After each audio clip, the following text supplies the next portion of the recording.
सभी साथियों को मेरा नमस्कार, स्वागत है आप सबका 7 फरवरी के जनसत्ता विश्लेषण में। तो आइए शुरू करते हैं आज का जनसत्ता विश्लेषण।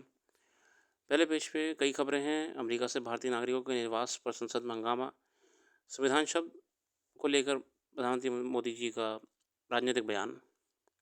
हम आगे बढ़ते हैं अपने संपादकीय की ओर। संपादकीय आज इस क्रम से है: दांव पर जिंदगी, संवेदनहीन रवैया, मानसिक समस्याओं से जूझते बच्चे। उच्च गुणवत्ता के कैमरे से लैस मोबाइल फ़ोन अब मौत का सबब बन रहे हैं। बार बार स्वयं की अच्छी तस्वीर लेने की लत कभी बेलगाम भूख में तब्दील होती गई। इसका एहसास तब हो रहा है जब सेल्फी लेते लोग, खासकर युवाओं की ज़िंदगी दांव पर लग गई दिखती है। पिछले कुछ समय से युवा पीढ़ी में इसका नशा इस कदर हावी होता जा रहा है कि वे अपनी फ़िक्र करना भी ज़रूरी नहीं समझते। नतीजन ऐसे करते हुए कोई झील में डूब जाता है तो कोई पहाड़ से गिर जाता है या फिर रेलगाड़ी की चपेट में आ जाता है। सेल्फी के प्रति दिन इतनी दीवानगी की वजह समझने की आवश्यकता है। खुद की खास तस्वीर लेने के फेर में लोग अपनी ज़िंदगी को खतरे में डालने से नहीं हिचकिचाते रहे। हो क्या रहा है मेरे साथियों, अभी एक मानसिक बीमारी बनती जा रही है। अच्छा दिखने के लिए, कुछ रोमांचक दिखाने के लिए सोशल मीडिया के इस दौर में सेल्फी लेने का चलन बेतहाशा बढ़ रहा है। खासकर युवा एक दिन में कई कई बार सेल्फी लेते हैं और इस सोशल मीडिया के अलग अलग मंचों पर साझा करते हैं।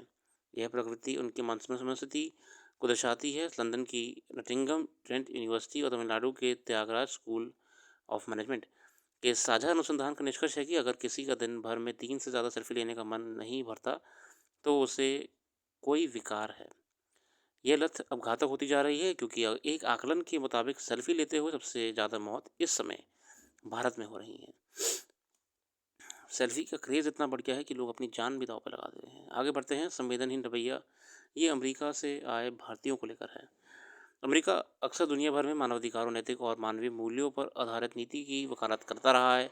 ये अलग बात है कि व्यवहार में कई बार वह खुद ऐसे कटघरे में खड़ा दिखता है जो उसकी घोषित प्रतिबद्धताओं से उलट होने का संकेत देते हैं।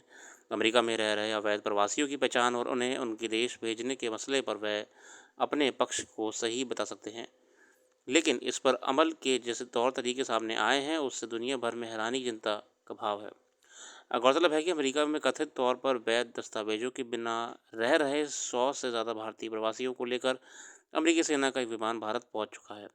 गैरकानूनी तरीके से अमेरिका में रहने वाले लोगों को नियमों के मुताबिक वापस भेजना अमेरिका का नीतिगत फैसला हो सकता है, लेकिन इस क्रम में ऐसे लोगों को अपराधियों के समक्ष मानकर उनके साथ वैसा ही व्यवहार करने को किस तर्क पर सही कहा जा सकता है। ऐसी तस्वीरें सामने आई हैं जिनमें अवैध प्रवासी भारतीय लोगों को बेड़ियों और हथकड़ी बांधकर सेना के एक विमान से भेजा गया। इस क्रम में लौटने के बाद कुछ लोगों ने अपना दुख जाहिर किया कि उन्हें कैदियों या अपराधियों की तरह लाया गया और यात्रा के दौरान जानबूझकर तकलीफदेह हालत का सामना करने पर मजबूर किया गया। अफसोस की बात है कि तमाम सवालों को ताक पर रख कर अमेरिकी प्रशासन ने इस मुद्दे पर जैसा रवैया अपनाया है उसे डोनाल्ड ट्रंप के इस दूसरे कार्यकाल में नीतिगत मसलों पर अमल के भावी तौर तरीके के बारे में संकेत मिलता है। अब ये भी क्लियर हो गया कि आने वाले सरकार का रवैया जो है बहुत सख्त होने वाला है और किसी भी प्रकार का भाईचारा या दोस्ती यारी नहीं दिखेगी। उनको अपने देश के लिए जो बेहतर लग रहा है वो करके रहेंगे। ऐसा नहीं है कि अमेरिका में कई पहली बार अवैध प्रवासियों को वापस भेजा गया है, पहले भी कई बार हो चुका है ऐसा। मगर डोनाल्ड ट्रंप के दूसरी बार राष्ट्रपति बनने के बाद अवैध प्रवासी सहित कुछ अन्य मुद्दों पर अमेरिकी प्रशासन का जैसा रवैया दिख रहा है उसका औचित्य समझ से परे है। क्या इस बात की संभावना नहीं है कि बहुत सारे भारतीय वहां काम करने के परमिट के साथ गए होंगे, लेकिन उसकी अवधि खत्म हो जाने के बाद वह अवैध प्रवासियों के रूप में चिन्हित कर लिए गए हों, तो उनके साथ कैसे व्यवहार की अपेक्षा की जानी चाहिए। मानवाधिकारों के सवाल पर आए दिन दूसरे देशों को कटघरे में खड़ा करने वाला अमेरिका को क्या इस मसले पर न्यूनतम मानवीय और संवेदनशील रुख नहीं अपनाना चाहिए। बहुत बढ़िया बात, बहुत वाजिब बात कही। आगे बढ़ते हैं संपादकीय की ओर। मानसिक समस्याओं से जूझते बच्चे। अकल आजकल की भागदौड़ भरी दुनिया में मानसिक समस्याएं बड़ी तेज़ी से लोगों को अपना शिकार बनाती जा रही हैं। इसका प्रभाव इतना तीक्ष्ण होता है कि इससे ना तो कोई देश बचा है और ना ही कोई राज्य। कटु सत्य है कि इसके घातक प्रभाव से अछूता आज ना तो कोई गांव है और ना कोई शहर और ना ही कोई गली मोहल्ला। इसका शिकार बच्चे, किशोर, बड़े बुजुर्ग, स्त्री और पुरुष सब हो रहे हैं। लेकिन आंकड़ों की बात करें तो विशेष रूप से बच्चों और किशोरों में ये समस्या अब कुछ ज़्यादा ही जटिल होती जा रही है। इसके कारण बच्चों की मासूमियत खत्म होती जा रही है, उनकी फूल सी मुस्कुराहट कहीं खो रही है।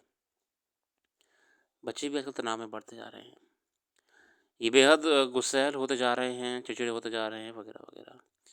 विडम्बना है कि खेलने कूदने की उम्र में, खाने पीने की आयु में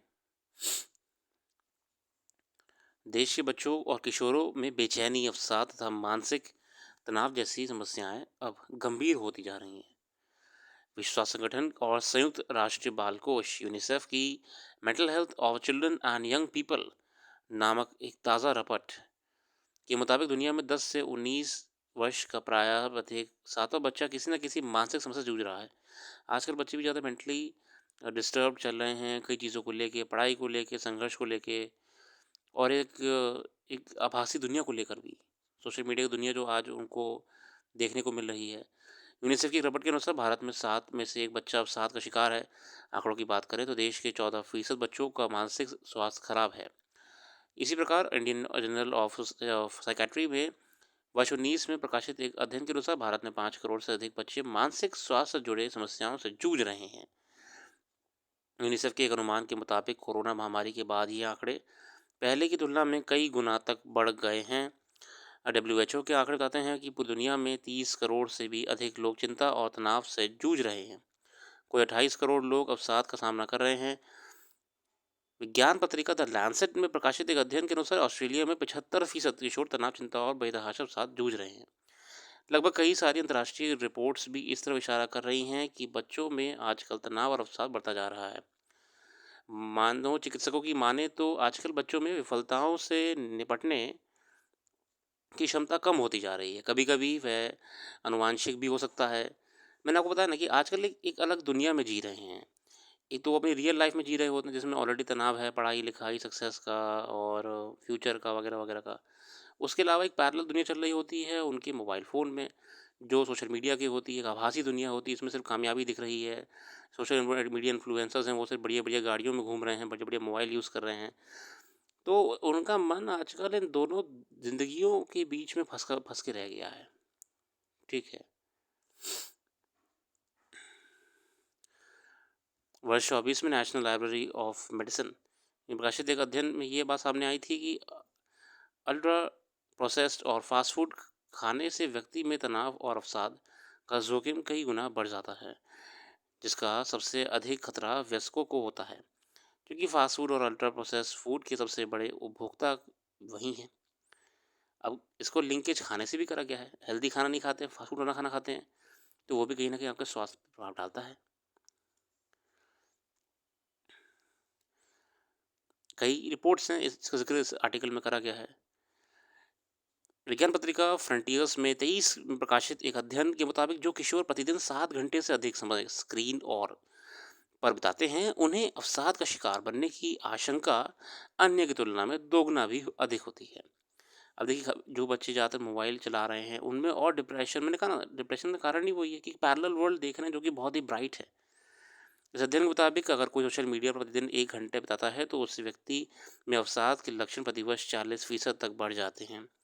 BMC मेडिसिन में 2010 में प्रकाशित एक अध्ययन के अनुसार जो लड़के लड़कियों किसी तरह के खेल और शारीरिक व्यायाम में भाग नहीं लेते, उनके अवसाद का शिकार बनने की आशंका अधिक होती है। उक्त अध्ययन में ये भी पता चलता है कि प्रतिदिन 1 घंटे शारीरिक व्यायाम से अवसाद, तनाव का जोखिम 95% तक कम हो जाता है। इसलिए ये बहुत ज़रूरी है कि बच्चों के खेल का समय बढ़ाने और स्क्रीन टाइम घटाने का हर संभव प्रयास किया जाए। लेकिन जो बच्चे पहले ही तनाव और अवसाद का शिकार बन चुके हैं, उन्हें ठीक करने के लिए तत्काल आवश्यक कदम उठाने की ज़रूरत है। बहुत ही वाजिब बात है, क्योंकि बच्चे ही हमारा देश का भविष्य हैं, भविष्य का और देश का गौरव भी। मानसिक स्थिरता और मानसिक मजबूती होना ज़रूरी है। आगे बढ़ते हैं, रुपया धड़ाम गिरता जा रहा है, 87.59 पर डॉलर पे आ चुका है।